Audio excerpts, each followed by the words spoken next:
Enrichment Center reminds you that the weighted companion cube cannot speak. In the event that the weighted companion cube does speak, the Enrichment Center urges you to disregard its advice. Thomas here with Much Props, going to give you another how-to video. Today I am attempting to make 3 of the same builds out of 3 different materials.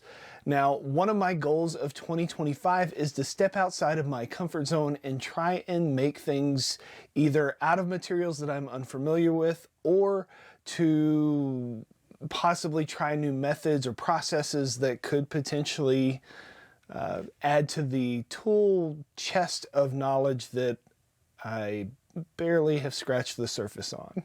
So today I thought I would build some companion cubes from the game Portal and build them out of a material I've never used, a material that I'm kind of familiar with, and one that I've built maybe 2 or 3 things with in my lifetime. Yeah, this should go well. So without further ado, let's build some companion cubes from Portal. Let's get to building.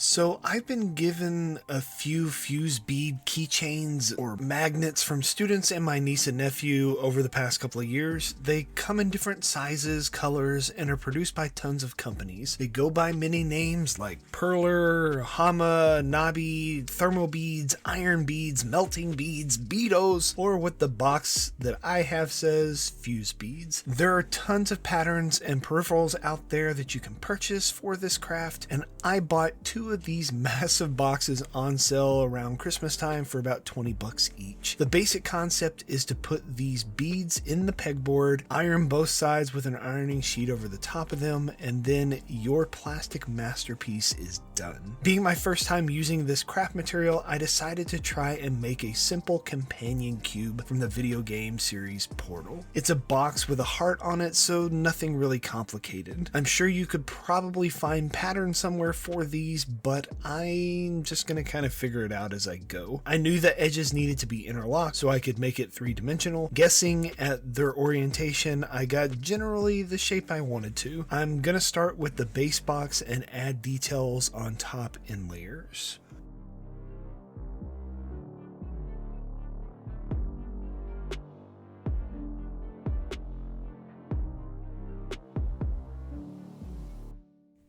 I practiced on 5 other panels before hitting the record button, and this is what you are seeing now. I am trying to figure out where the pieces need to line up together in order so that the edges join.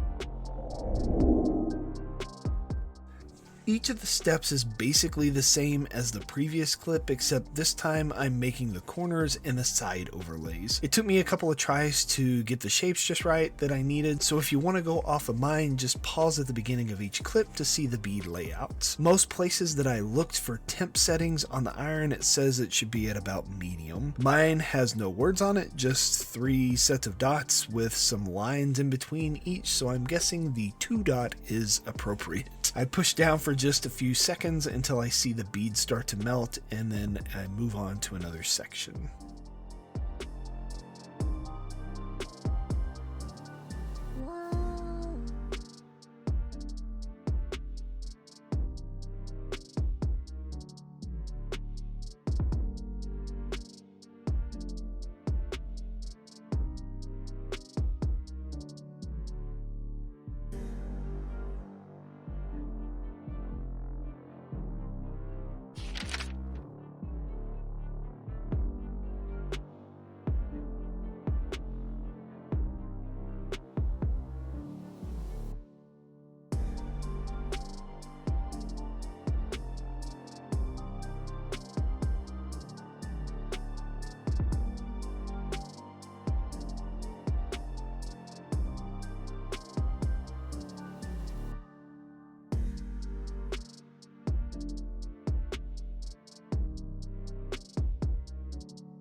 If you want to practice in patience, try doing fuse beads. My ginormous unsteady hands trying to get tiny 5mm beads with a pair of tweezers onto a small pegboard was a comical experience to say the least. After an hour or so of assembling parts, I finally got the flow of it, but I'm definitely sure I'm going to be picking up tiny plastic beads for weeks that shot out of my grasp all over my room. It really is fun to try new things, and I could see myself trying some more elaborate things with this material. Pixel art would work well with this, so patterns out there for builds would be pretty much limitless. I even stumbled across a couple of websites dedicated to converting your images into plotted out patterns for beads, even customizable color palettes that you have available. I might try that at some point because I also have some large pegboards that interlock with each other.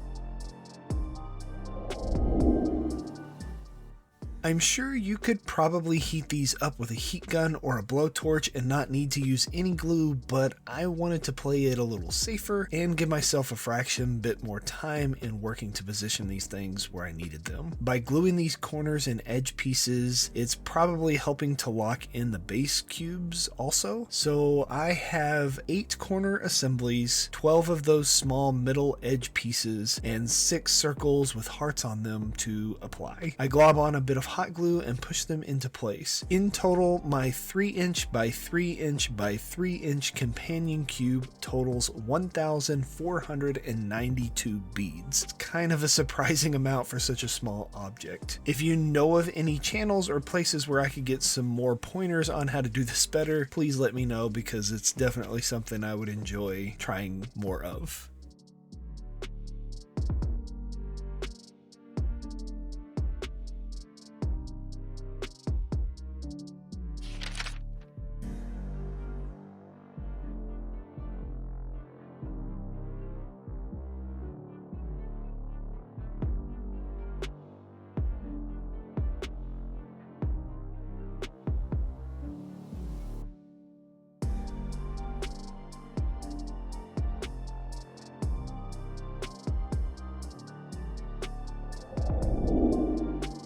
A while back when I remodeled my backdrop, I had just a couple of panels left over. I didn't throw them away, I just stuck them in with the rest of my foam and figured I'd use them someday. Today is the day. They are these hex piece soundproof panels that I bought that you see behind me in my intro and outro for the video. They're at 14 inches by 12 inches and almost half an inch thick. They're made of polyester fiber and I'm sure some sort of glue that makes it rigid. I got the kind without adhesive backing, so I don't have to worry about which side I use. I'm going to cut this stuff with a box cutter and make a basic cube, then try to piece together the corners and side bits. I got some pink felt for the details and even found some pre-cut heart-shaped bits at my local craft store for a couple of bucks. Now I just need to figure out what to do with the rest of all those things.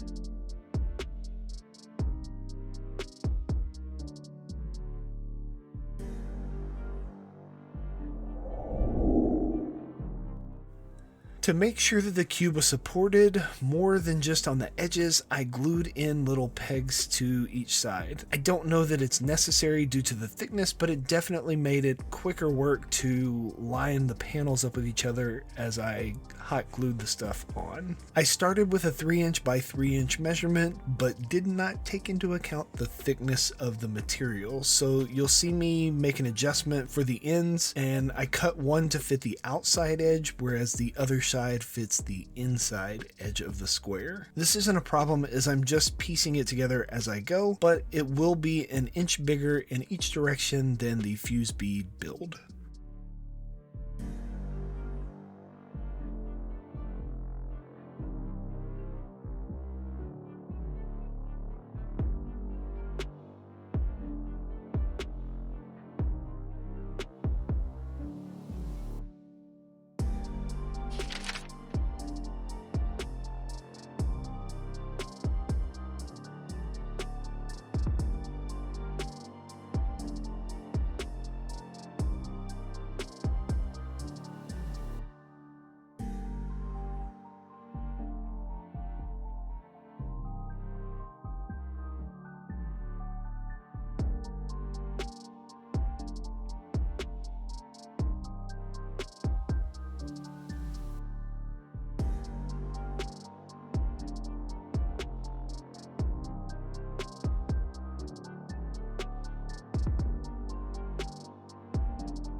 Sarcasm self-test complete. To add my little pink detail to the base cube, I am using some 2mm felt from the craft store. I'm cutting roughly 1/4 inch strips that I'll then hot glue to the base. I'm guessing you could probably needle felt these things into place without having to bother with hot glue, but I already have the hot glue plugged in from the fuse beads and figured why not just attach it with this.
So for the corner overlays, I basically made the shape of Superman's logo with the two long edges having 45-degree angle cuts inward. Otherwise, I would need to figure out 3 different shapes to then make up each side, so I figured this was the best solution. With a sharp box cutter, the panels are pretty easy to cut through. So for those of you who don't like to do math, I am cutting 24 identical Superman shaped pieces to make up the 8 corners to the cube, then another 24 small pieces for those side overlays.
I cut out some circles to glue my little hearts to and then glued them to the center of each side of the cube. I ended up cutting some strips that I had left over in half and gluing them back together because I was running short of material. I could have always pulled off a panel from underneath my desk, but then I would have known there was a panel missing and it would have bugged me. Now that I know these panels can be used as a build material, I might have to save them if I ever choose to redo my backdrop again.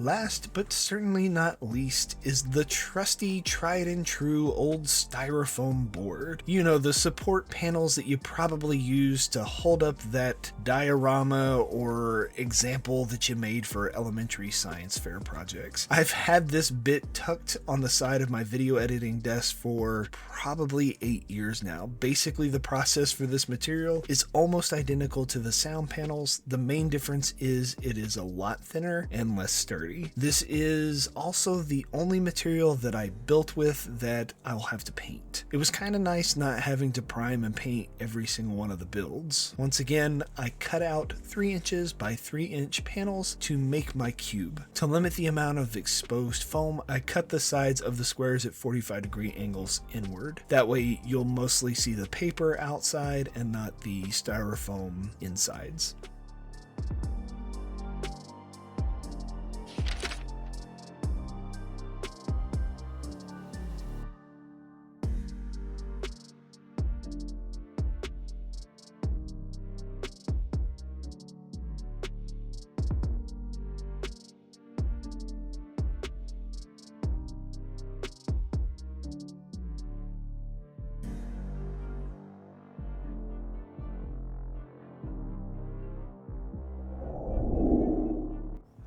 The same Superman shape was carved into these bits as well. The biggest difference with this material is the thickness. It falls right in the middle as far as measurements go with the other 2 builds, which ended up making this about 3.5 inches by 3.5 inches by 3.5 inches. So I got a small, medium, and a large.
Still there?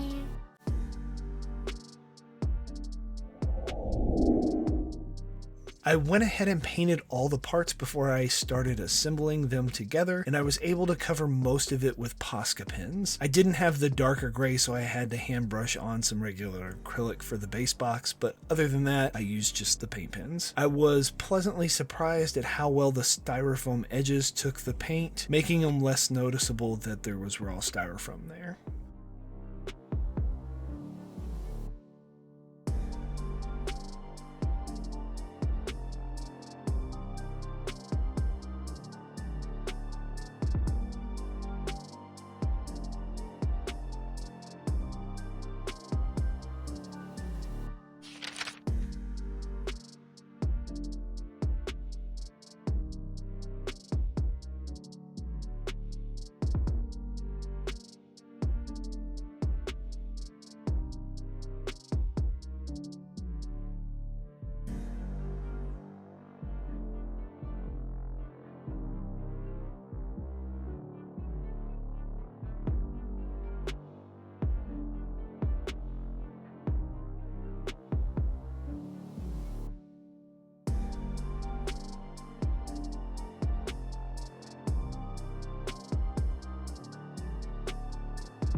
Just like the other two assemblies, I'm using hot glue. The key is to glob on just enough that it gets good adhesion, but not so much that it oozes out from underneath the pieces, especially with this paint. If I had to pull a glob of hot glue off, it would probably pull part of the paper up and mess the outer coating. Of the three cubes, I think the felt sound panel one was my favorite. It feels the most sturdy, and I like the color variations in the grays. It makes me want to do some more needle felting builds pretty soon. I feel like the other two are good, but wouldn't probably stand up very well to the test of time. Let me know in the comments below which one you think is the best, and if you have any suggestions for other materials or builds that I could try, or just give me a fist bump for support. I hope you enjoy the dabble, and I look forward to what's in store next week.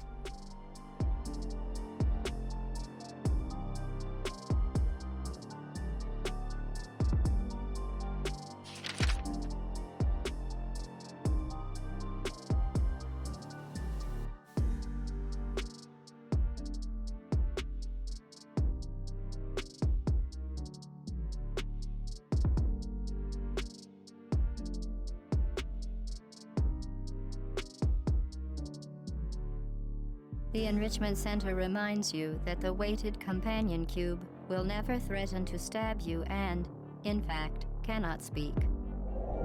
And we are finished. Here is the end result. Overall, I think they turned out pretty good. I wasn't very sure about the fuse beads or perler beads or the number of other things that you may call these things.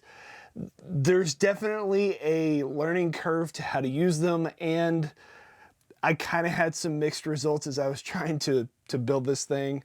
The foam board, the styrofoam board stuff, I may have built 2 or 3 things in the past with it. It's very rigid. It's kind of limited in application for things that I could build, and the stuff that my backdrop here is made out of, I had a couple of extra panels left over, and it was fun to kind of like mess around with this, even though technically I think this would be felt or something along that lines. It's loosely condensed but not woven fabric that, yeah, definitions.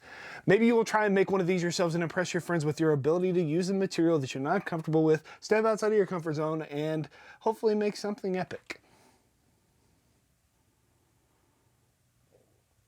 Yeah. Maybe you'll get some, Well done. Here come the test results. and inevitably they're gonna ask you, how'd you make that? You can give them one of these. Tell them, much props. Whatever they tell you, the cake is a lie. The cake is a lie. Peace out.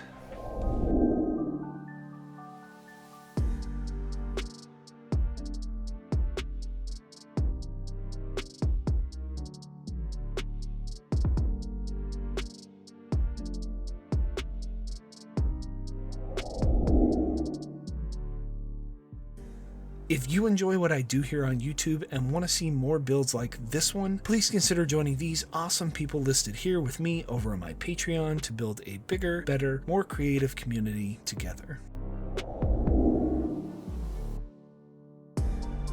The Enrichment Center is required to remind you that you will be baked, and then there will be cake.